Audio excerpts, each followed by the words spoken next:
Hi and welcome to the new handcraft woodwork video. This was our old sofa. We recently got given a new one, and this one was too old and broken to pass on, so we decided to throw it away. It wouldn't easily fit in the back of our car, so my boys and I broke it down, and we realized there was some good wood in it. Here is all the unusable material which we will scrap, like foam, fabric, chipboard, etc. This is the usable wood, and as you can see it is full of staples, nails, bits of old fabric, velcro strips, plastic hooks, and even more. We will have to remove these, and then we can clean up the wood, give it a sand, and make it ready for the construction process. It took many hours removing all the staples, but once I got into a rhythm and found a way which worked, it became easier and flew by. And the wood which we are left with at the end is actually good quality hardwood with minimal damage and lots of life left in it. I just can't see wood like that thrown away, when with just a little work it can be transformed into something beautiful and useful again.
My boys like to come and join me in my workshop.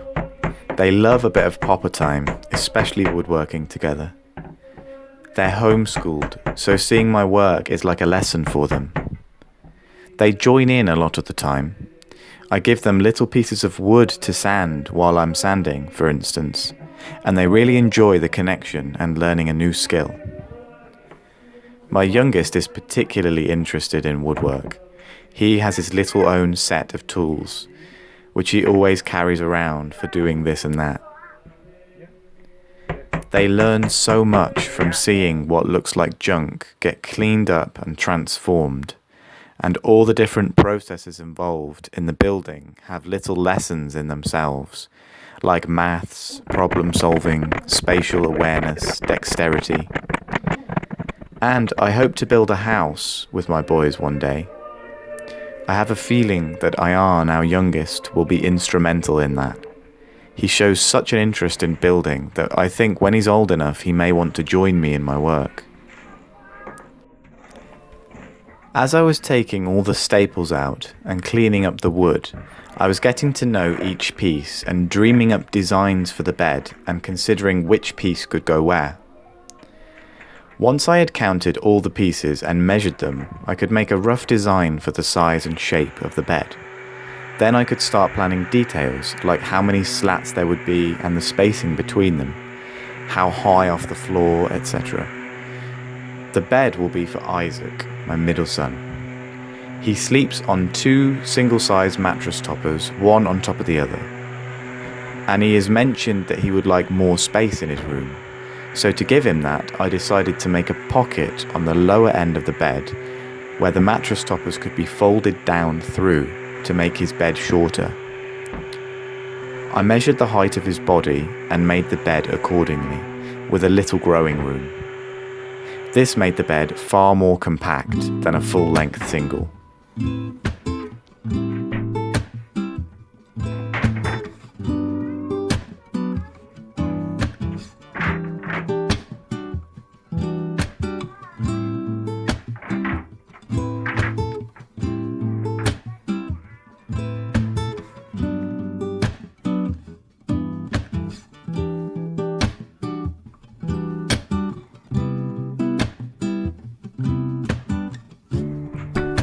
Happy with the design and measurements, I began to cut the pieces down to length, ready to assemble.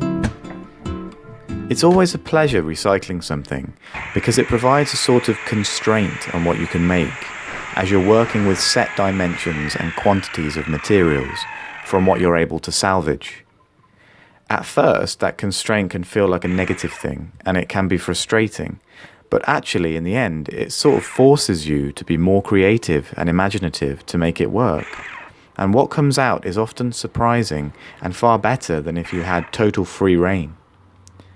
I've found that a lot of my projects I never would have made if I hadn't been pushed to think outside of the box.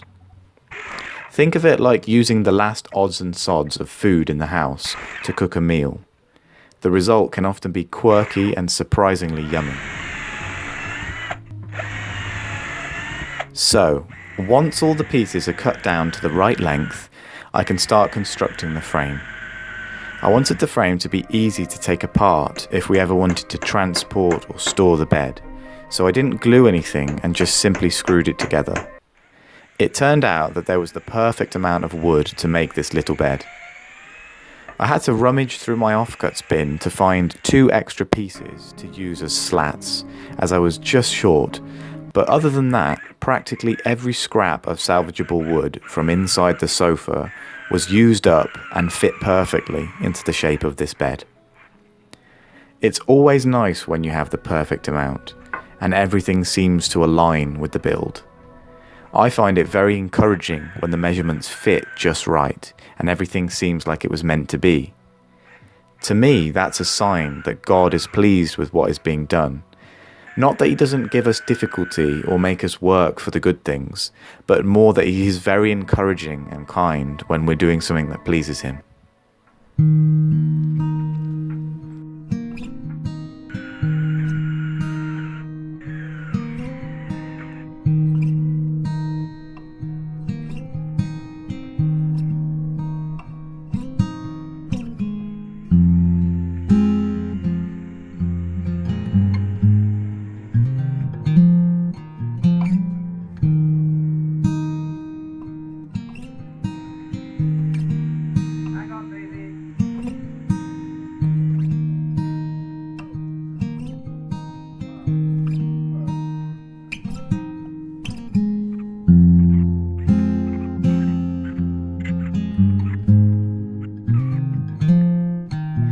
When I'm making the frame, I leave a little gap at the bottom where there'll be no slats.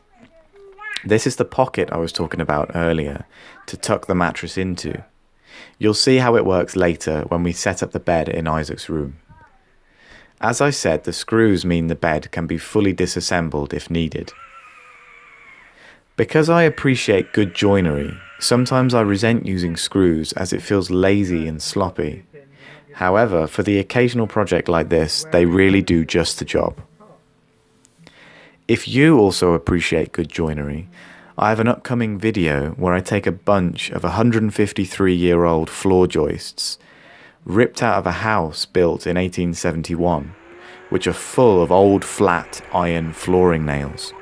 Then I clean them all up and make a beautiful reclining garden chair out of them, using some nice joinery along the way. Subscribe to the channel and click the bell icon if you want to receive a notification when that one comes out. Having said that, we do use a little joinery in this project, just to make the slats long enough to span the width of the bed, using a simple half-lap joint cut on the bandsaw and glued up. When we have all the slats cut and joined, we can lay them out and then fix them to the frame. And I am also attaching some extra little supporting legs in the middle of the frame, just in case someone jumps on the bed, which is a distinct probability. The main legs or corner posts are made from the main beam from the sofa. It is the thickest and widest piece we salvaged, and was the perfect length to make 4 legs for the bed. We just rounded off the tops using the bandsaw, sanded them down to make the curve nice and smooth, and they were ready to attach to the frame. They look great, and there's something I really like about the simple design of the bed. Once the corner posts, the support legs and the slats are attached to the main body of the frame, it's time to start crafting the headboard.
For this, I decided to use a raw willow branch from my parents' front garden. I did some tree surgery for my dad a couple of months back, where I pruned the willow tree in his front garden so a skip lorry could fit down his drive. There's a video all about that on the channel, where you see me cutting the willow back and then making a pot out of the wood on the lathe. The video is called Wood Turning: What Willow is Like. I also made some sweet candle holders from that willow, which are available to buy on my Etsy store. I'll leave the link in the description below. So first we have to remove all this rough bark using an axe, and when the majority of it is off, there is a layer of thinner, darker stuff underneath, and I just gradually carve that away with a knife. Willow bark is really tough and has deep grooves in its texture.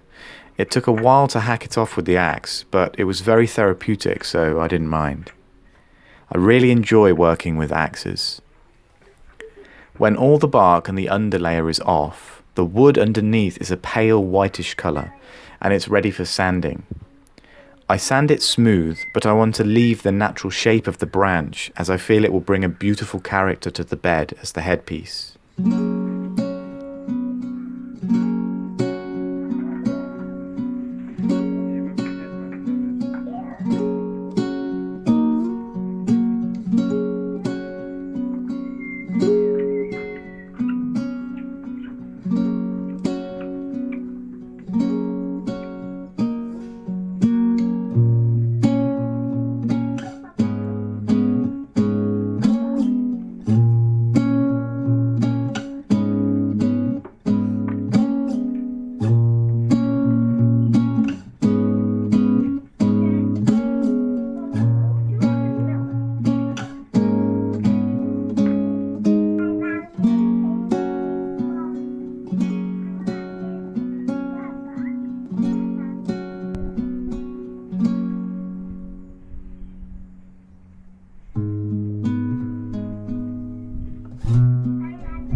Here is my beloved and very pregnant wife, Leonie. She's carrying our 4th child, heroically I might add. It's been stressful and painful, this pregnancy, in contrast to her other ones. She has birthed all of our babies at home, and we plan to do the same with this one, God willing. Our littlest son, Iara, is coming for many extra pieces of melon, as he usually does, with his little sprightly and cheeky energy. He's gorgeous. He's the one I said is very interested in woodworking and has all his little tools. By the age of 2, he can pick almost any tool in the workshop and tell me the name of it. He can't pronounce s or ch very well, so he substitutes them for h. So my personal favourite is hearing him call the chop saw a hop haw. He's very sweet. Once the branch is debarked and sanded smooth, I can cut out some notches to fit it to the top corner posts. And once that is done, the only thing left to do is oil the bed. Oiling was a bit of a pain, as there is all the little fiddly pieces and gaps and sides and underneath too. It took quite a while and a lot of patience. I didn't want to cover the floor in so much sheeting, so I resolved to try and not drop too much oil on the slabs. The extra care took extra time, but it was sunny and I had my boys outside with me, so I was feeling blessed and no problems there. I do really need to find a good sustainable way of applying boiled linseed oil, as paper towels are too weak and they disintegrate after a while. Lint-free cloths are good, but then unless you wash them every time, they dry and the oil goes hard. And there's the same issue with paintbrushes. I have to soak them in white spirit before washing, and the whole thing is messy and time-consuming. I'm looking for an easy, sustainable method of applying boiled linseed oil. Let me know in the comments what's worked for you. I'd appreciate the recommendations.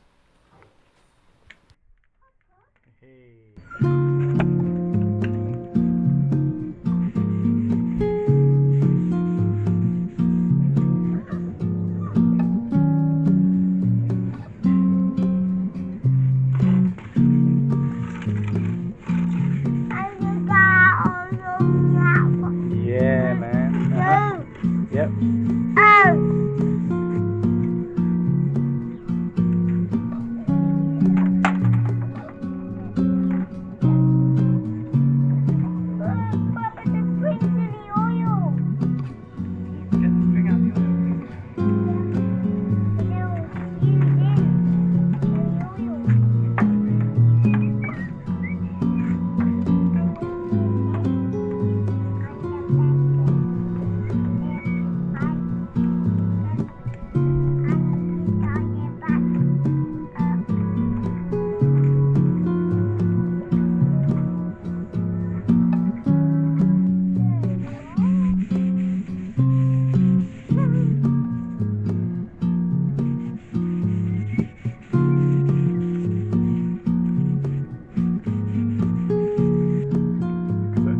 Decided against turning it off.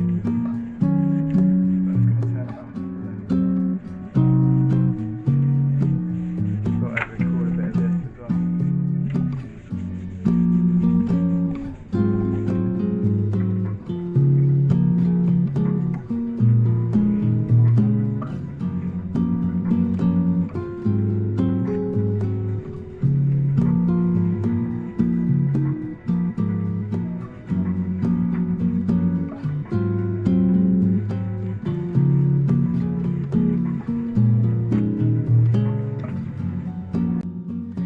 And there we have it, the finished bed that was once a sofa, saved, salvaged, rescued and transformed with a willow branch headpiece. Let's take it up to Isaac's room and get the mattress and sheets on it and then see if he likes it.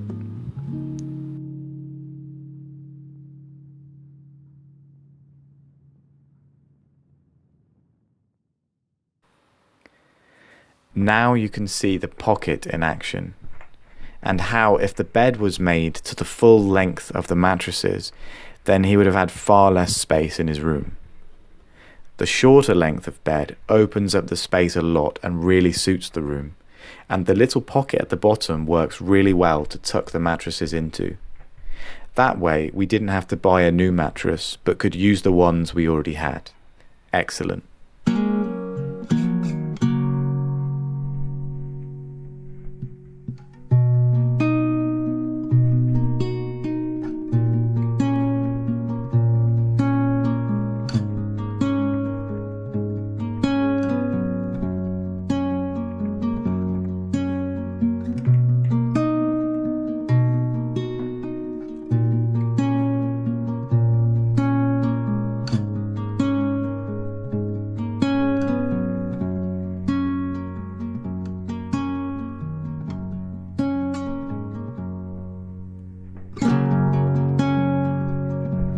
And here is little Isaac, our middle son, coming to test out his new bed. When he first saw it, he hit the roof with excitement. "I've always wanted a high-up bed like this," he said. And you can see here how peaceful and content he is laying in it. Job well done. Great success.